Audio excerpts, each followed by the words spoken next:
呢隻 B 今日咧打咗第2針疫苗啊，體重由1100g 變咗做1400g，醫生都話佢瘦，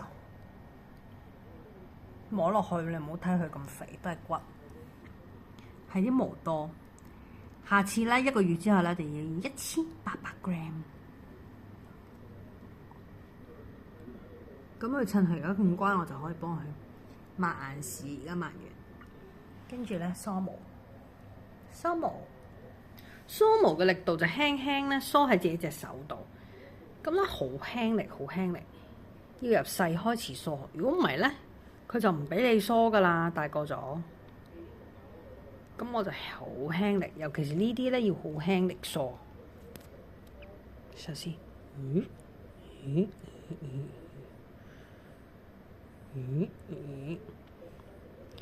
趁佢打完疫苗，哇！你睇下條尾，唔耐煩啊！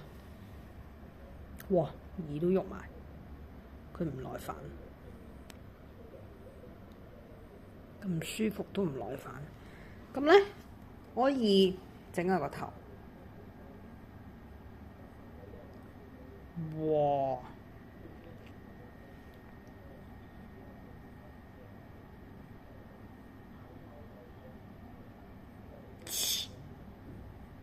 梳完啲毛好似淺色咗，係嘛？點解梳完啲毛淺色咗嘅？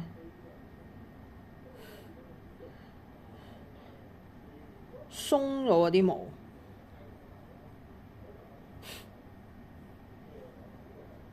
咩啊？係嘛？鬆咗呢啲毛。